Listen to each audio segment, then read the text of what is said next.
You've seen it. I mean, you've probably even thought it yourself, right? You're just scrolling this endless feed of just rage and nonsense and conspiracy theories, and you can't help but come to one simple conclusion. That the movie Idiocracy, it wasn't a comedy, it was a documentary.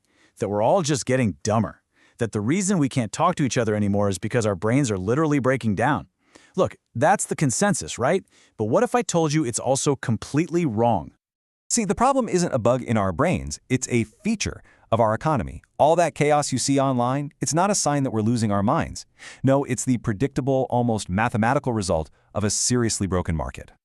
You know, for decades, we've heard the same old solutions, right? Just think critically, or we need to educate people more. But all that does is blame you, the user, for playing a game that's completely rigged from the start. It's pointing the finger at personal failure when what we're really looking at is a total systemic collapse. Here's the key. The thing you have to grasp, our marketplace of ideas, it's going through hyperinflation. The very currency of information has been devalued. It's basically worthless. And stick with me, because later on, I'm going to show you exactly why acting stupid online might just be the smartest thing you can do. A brilliant evolutionary strategy, in fact. So, to really get a handle on this digital chaos, we don't need to look at biology. We need to go back in time. We need to talk to a 16th century economist, because there's this one principle, this law, that explains pretty much every broken market in history. It's actually super simple when you think about it. Imagine a government says this cheap copper coin and this pure gold coin, they're worth the same. What do? I mean, it's a no-brainer, right? You spend the worthless copper stuff as fast as you can, and you hide the gold under your mattress. Pretty soon, all that's left out there being passed around is the bad money. Well, guess what? That is exactly what's happening to ideas right now. Just look at the numbers here, the economics of it. On one hand, you've got good money, nuanced, thoughtful content. To make it, it costs a ton. It takes real labor, research, time, and for you to consume it, that also has a cost. It takes brain power. It's hard work.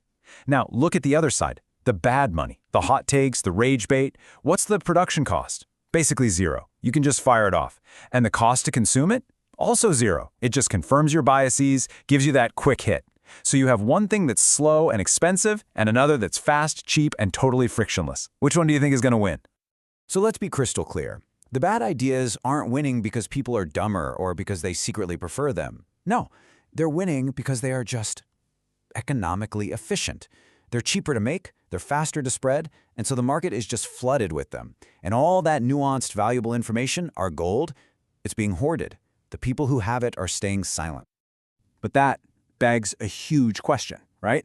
If the gold is so valuable and the copper is so cheap, why on earth are they being treated as equals? What is the mechanism? What is the force that's propping up all this junk and simultaneously tanking the value of real expertise? Well, here's the dark part. This market failure, it's not some accident. It's not a bug. It's a design feature. The very architecture of the platforms we live on is built to make this happen. There's a term for this, context collapse. Think about your feed. A deeply researched scientific paper, it looks exactly the same as a wild conspiracy theory cooked up in a basement. A gut-wrenching war report is sitting right next to a dumb cat video. All the old signals we used to use to figure out what's credible, like the quality of the paper, the branding, the source, they're all gone, erased.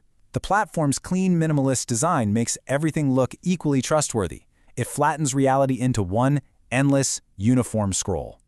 The guy who invented the retweet button, he literally called it handing a 4-year-old a loaded weapon. And you can see why.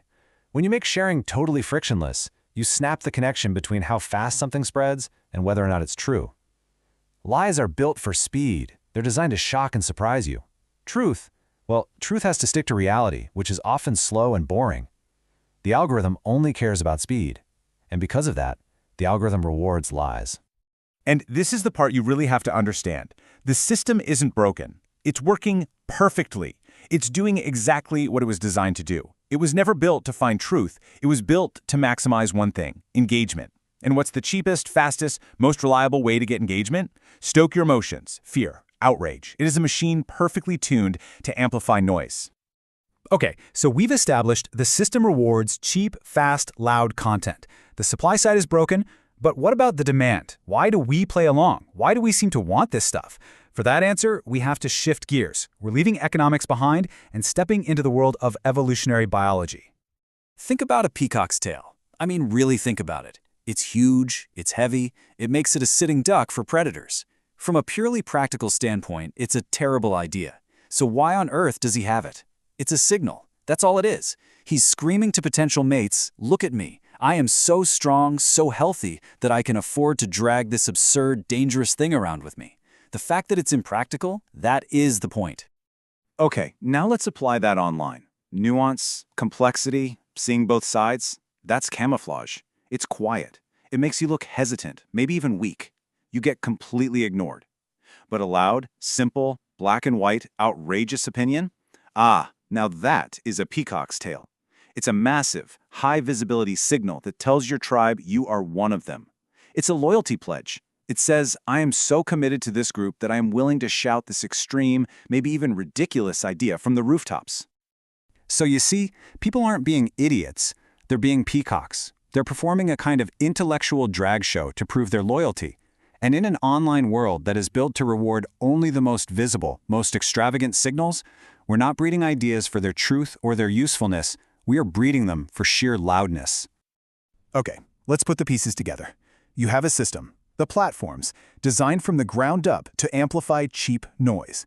Then you have the users, us, biologically wired to produce that noise as a way to signal loyalty to our tribes. What do you get when you combine those two things? A completely, totally rigged market. And this isn't some theoretical, abstract market. It's real, and it's being actively funded. Look at this number, $235 million. That's how much ad money big, respectable brands accidentally pipe into disinformation websites every single year, all through automated ad systems. Think about that. The system is literally paying to poison its own well. This is why the so-called silence of the smart isn't about apathy. It's a perfectly rational decision to just check out of a rigged game. I mean, when it takes 10 times the effort to debunk a piece of nonsense than it did to create it in the first place, and your only reward for trying is to get harassed, what's the logical move? You walk away. You just walk away. And all of this leads to one final unavoidable question for you, for all of us. In this digital economy that rewards the loudest signals over the quietest truths, an economy that literally pays for outrage and punishes nuance, we are all forced to choose a role. So which one are you playing?